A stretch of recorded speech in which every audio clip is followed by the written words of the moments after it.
नमस्कार बच्चों, आज हम सब पढ़ेंगे कक्षा 6 की हिंदी भाषा सेतु का पाठ 9 मैं जुलाहा। मैं जुलाहा पाठ एक आत्मकथा है। आत्मकथा का अर्थ होता है अपनी कथा, यानी अपने बारे में बताना। जब हम अपने बारे में, अपने जीवन की गाथा को, अपने जीवन की कहानी को लोगों को बताते हैं, लोगों को सुनाते हैं या उसको लिखते हैं तो उसे आत्मकथा कहते हैं। प्रस्तुत पाठ एक जुलाहे की आत्मकथा है। जुलाहा कहता है, यानी एक जुलाहा कहता है कि मैं आदिकाल से, यानी पुराने समय से मानव की सेवा में लगा हूँ, यानी मनुष्यों की सेवा कर रहा हूँ। बल्कि जब इंसान ने खेती करना नहीं सीखा था तब भी मैं जंगली पौधों से कपास चुनकर धागे तैयार करता था और वस्त्र बुनता था, यानी वस्त्रों का निर्माण करता था, वस्त्रों को बनाता था। मैंने मानव जाति का तन ढका है, अर्थात मैंने मानव जाति का शरीर ढका है, उसे धूप और सर्दी से बचाया है। परंतु आज मेरे साथ भारी अन्याय हो रहा है। जुलाहा कहता है कि आज मेरे साथ विशेष अन्याय हो रहा है, बहुत अन्याय हो रहा है। बड़ी बड़ी मशीनों के लग जाने से मेरा व्यवसाय नष्ट हो गया। कोई मेरी ओर झांकता नहीं, यानी कोई मेरी तरफ नहीं देखता है। भला हो गांधी जी का, जिन्होंने खादी की वकालत की। खादी न होती तो मैं बिल्कुल नष्ट हो गया होता। बताइए, कबीर जैसे महान संत का निर्वाह जिस व्यवसाय से हुआ वह आज कितना उपेक्षित है, यानी उसकी आज कितनी अवहेलना की जा रही है, कितनी बुराई हो रही है। ठीक है।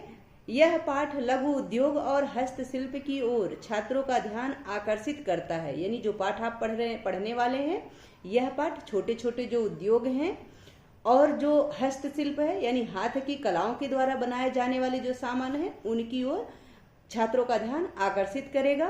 तो चलिए पढ़ते हैं पाठ। मैं जुलाहा। एक जुलाहा अपने बारे में बताते हुए कहता है कि मैं जुलाहा हूँ। लोग मुझे कोरी, बुनकर और तंतुआए भी कहते हैं, यानी जुलाहे को कोरी, बुनकर और तंतुआए भी कहा जाता है। मेरी कहानी उतनी ही पुरानी है जितना यह संसार। जुलाहा बताता है कि मेरी कहानी उतनी पुरानी है जितना कि यह संसार पुराना है। लो मैं आज अपनी कहानी सुनाता हूँ। तो जुलाहा अब अपनी कहानी सुनाना शुरू करता है। बताता है कि विधाता हमारी बिरादरी का सबसे पहला पूर्वज है। विधाता यानी ईश्वर, ईश्वर हमारी बिरादरी का, यानी हमारी जाति का सबसे पहला पूर्वज है। कहते हैं कि विधाता सूर्य की किरणों द्वारा दिन रूपी सफेद वस्त्र बुनता है। वस्त्र यानी कपड़े, बुनता है यानी बनाता है। और अंधकार से रात्रि का काला वस्त्र, यानी ऐसा कहा जाता है कि ईश्वर जो है वह सूर्य की किरणों से दिन में सफेद वस्त्र बनाता है और रात में अंधकार से काला वस्त्र बनाता है। इससे सिद्ध हो गया कि वही हमारा पूर्वज है, ऐसा जुलाहा कहता है। ये हम ही थे जिन्होंने मानव जाति को सर्वप्रथम वस्त्र प्रदान कर उन्हें सभ्यता की दीक्षा दी। दीक्षा दी यानी शिक्षा दी। जब विश्व के लोग नग्न अवस्था में वनों और पर्वतों की खाक छाना करते थे यानी वनों और पर्वतों में घूमा करते थे और उन्हें खेती बाड़ी करना नहीं आता था, तब हमी ने ऊन से, जंगली कपास से तथा तंतुओं वाली अन्य वस्तुओं से वस्त्र तैयार किए और लोगों की नग्नता दूर की। यानी जो लोग नंगे घूमा करते थे, नग्नता दूर की, यानी उनको वस्त्र प्रदान किए। जो लोग नंगे घूमते थे उनकी वह नग्नता हमने दूर कर दी, यानी अब नंगे रहने की परंपरा को हमने दूर कर दिया है। ठीक है। आगे जुलाहा कहता है कि आपने मनु महाराज का नाम तो सुना ही होगा। मनु ये राजा थे, बहुत पुराने प्राचीन काल के राजा थे, महाराज मनु। आपने उनका नाम तो सुना ही होगा। उन्होंने हमारे वस्त्रों की प्रशंसा करते हुए कहा है, यानी मनु ने हमारे वस्त्रों की प्रशंसा करते हुए, हमारे वस्त्रों की तारीफ करते हुए कहा है कि यदि आप गृहस्थी में सुख चाहते हैं तो गृहिणियों को सदा वस्त्र आदि देकर उनका सम्मान किया करें। गृहिणी कहते हैं स्त्रियों को, घर की स्त्रियों को हमेशा, सदा यानी हमेशा वस्त्र आदि देकर उनका सम्मान किया करें। वेदों में भी हमारे बुने हुए वस्त्रों की भूरी भूरी प्रशंसा की गई है। भूरी भूरी यानी कोटि कोटि, बार बार प्रशंसा की गई है। और कहा गया है कि वस्त्र सौंदर्य, स्वास्थ्य एवं आयु की वृद्धि में सहयोगी होते हैं। ऐसा बताया गया है कि जो हमारे कपड़े होते हैं वो हमारे सौंदर्य में, स्वास्थ्य में और आयु की वृद्धि में, यानी आयु बढ़ने में सहायता देते हैं। यदि हम स्वस्थ कपड़े, साफ कपड़े पहनते हैं, अच्छे कपड़े पहनते हैं तो उससे हम सुंदर दिखते हैं, कपड़े साफ होते हैं तो उससे हम स्वस्थ रहते हैं और हमारी आयु में वृद्धि होती है, ऐसा पहले कहा जाता है, वेदों में कहा गया है। हमारे महत्व का उल्लेख रामायण, महाभारत आदि प्राचीन ग्रंथों में भी मिलता है। ऐसा जुलाहा बताता है कि हम कितने महत्वपूर्ण हैं, इसका उल्लेख, इसकी कहानी है वह रामायण में, महाभारत में आदि प्राचीन ग्रंथों में भी मिलता है। अब तो आप जान ही गए होंगे कि हमारा इतिहास अत्यंत प्राचीन है, यानी अब तो आप समझ ही गए होंगे कि हम जुलाहों का इतिहास बहुत पुराना है। अब आप प्रश्न पूछेंगे, हमने वस्त्र बुनना सीखा किससे? यह प्रश्न बड़ा पेचीदा है। जुलाहा कहता है कि अब आप हमसे पूछेंगे कि हमने इन वस्त्रों को बुनना किससे सीखा, वस्त्रों को बनाना किससे सीखा जब हम सबसे प्राचीन हैं तो यह प्रश्न बड़ा पेचीदा है, यानी यह प्रश्न बहुत कठिन है। पेचीदा है यानी बहुत कठिन है, बहुत घुमावदार है, बहुत जटिल प्रश्न है यह।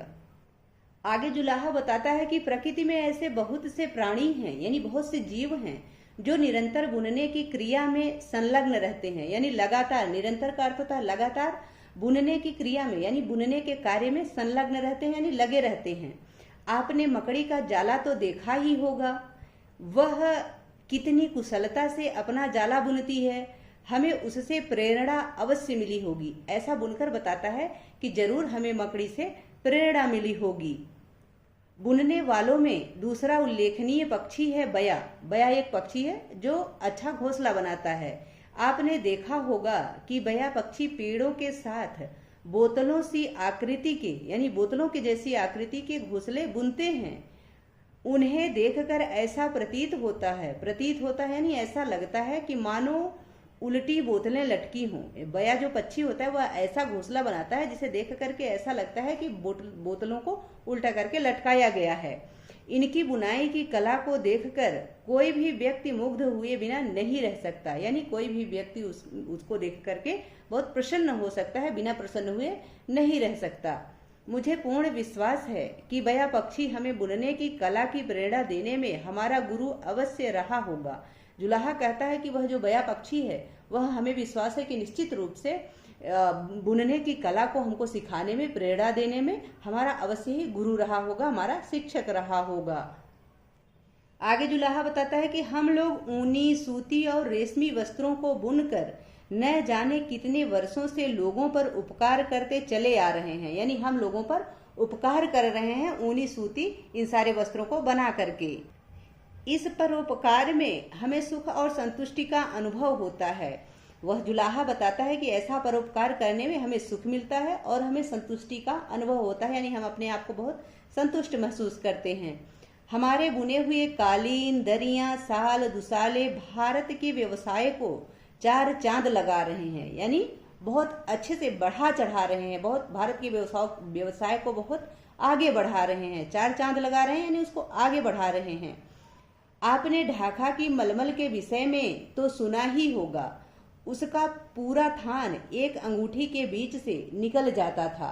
तो जुलाहा बताता है कि आपने ढाका में बनी हुई मलमल के विषय में तो जरूर ही सुना होगा।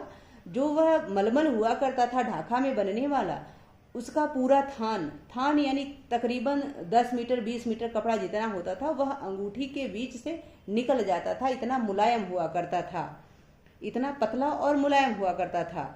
हमारा कर्म बहुत ही पवित्र है। कर्म यानी काम। जुलाहा कहता है कि हमारा काम बहुत पवित्र है, हमारा कर्म बहुत पवित्र है। दूसरों के तन को ढककर उसकी लाज बचाना, सर्दी गर्मी की मार से लोगों के शरीर की रक्षा करना तथा शरीर के सौंदर्य में यानी सुंदरता में वृद्धि करना और परिश्रम करके ईमानदारी से अपनी आजीविका कमाना यानी अपनी जीविका चलाना, अपना जीविकोपार्जन करना, यह पवित्र कर्म नहीं है तो और कौन सा कर्म पवित्र हो सकता है? ऐसा जुलाहा पूछता है कि यदि यह कर्म जो हम करते हैं यह पवित्र कर्म नहीं है तो दूसरा कौन सा इससे पवित्र कर्म हो सकता है।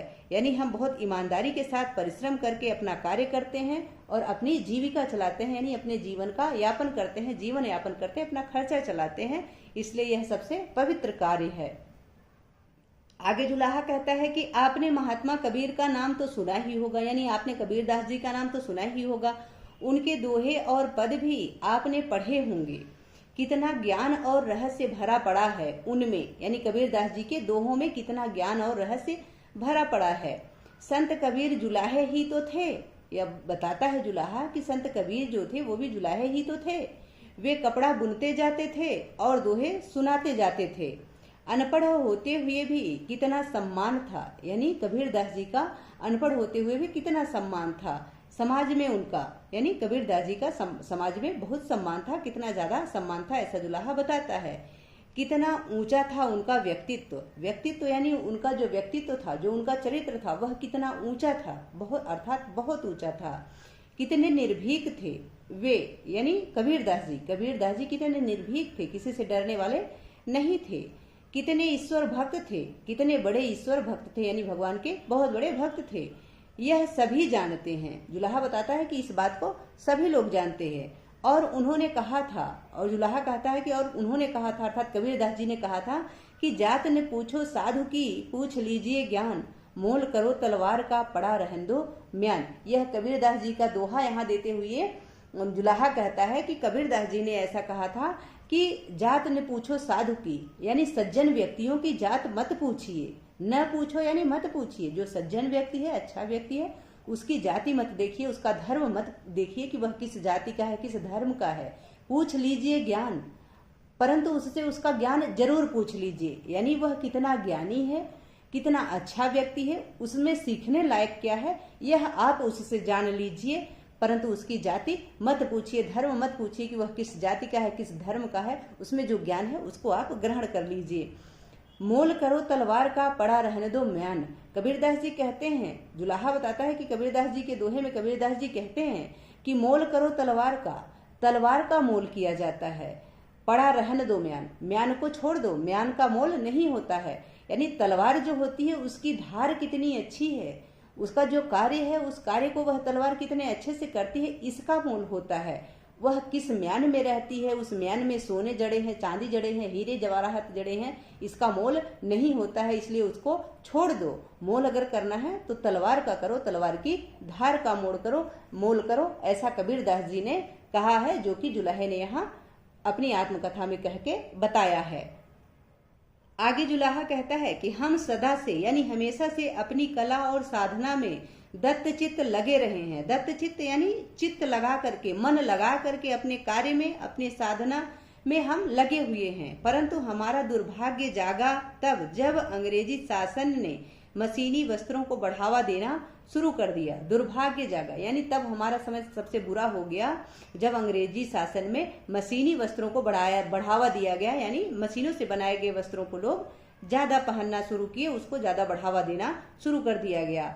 हम पर कई प्रकार के कर लगा दिए गए, यानी हमसे कर टैक्स वसूला जाने लगा, तथा हम पर अत्याचार ढाने प्रारंभ कर दिए। यानी अंग्रेजों ने जुलाहों पर अत्याचार ढाना प्रारंभ कर दिया, यानी अत्याचार करने लगे जुलाहों पे, उन पर कर लगा दिए, टैक्स लगा दिए, जैसे आज जीएसटी वगैरह लगा हुआ है, इसी प्रकार का कर अंग्रेजों ने जुलाहों पर लगा दिया था।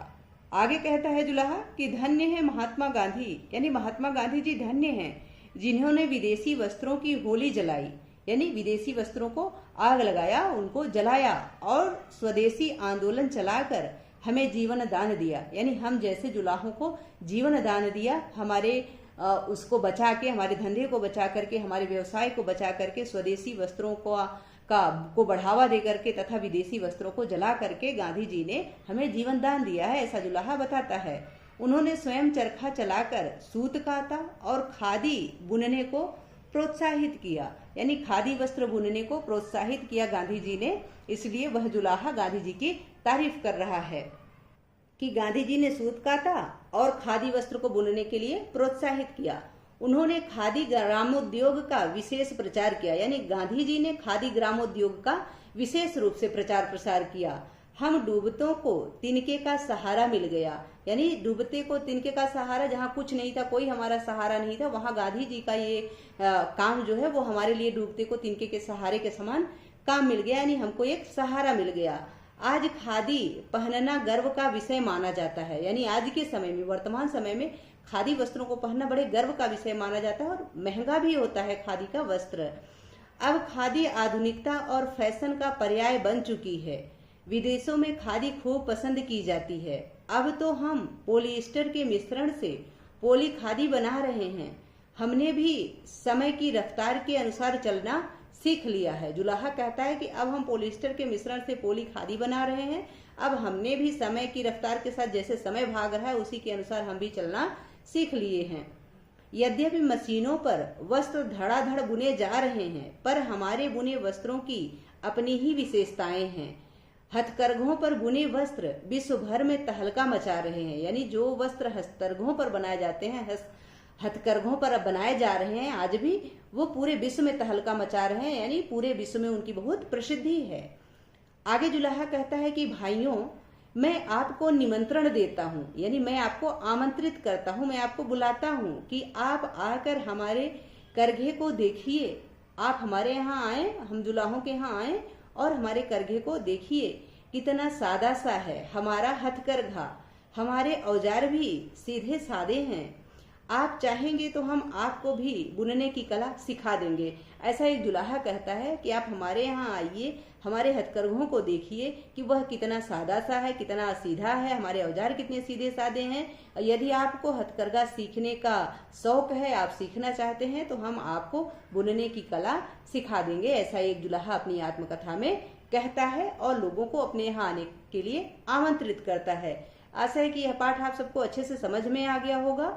यदि पाठ से संबंधित या वीडियो से संबंधित कोई सुझाव हो तो प्लीज कमेंट बॉक्स में अवश्य लिखें।